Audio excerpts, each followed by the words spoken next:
हर गुनाह माफ हो सकता है, बस एक सच्ची तौबा चाहिए। अगर अल्लाह की तरफ लौट आओ तो वो तुम्हारे हर गुनाह को माफ कर सकता है। हाँ, हर गुनाह को।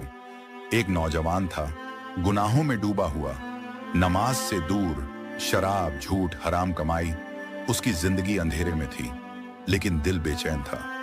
एक रात वो टूट गया, छत पर जाकर रोने लगा, आसमान की तरफ देखा और कहा, या अल्लाह, मैंने बहुत गुनाह किए हैं, लेकिन अब मैं तुझसे दूर नहीं रह सकता।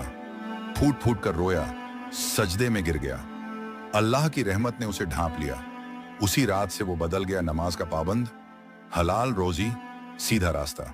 क्योंकि तौबा करने वाला ऐसा है जैसे उसने कभी गुनाह किया ही नहीं। हदीस। आए अल्लाह, हमें भी सच्ची तौबा की तौफीक अता फरमा। कमेंट में लिखिए आमीन और सब्सक्राइब कीजिए नीड अ मुस्लिम वॉइस, ताकि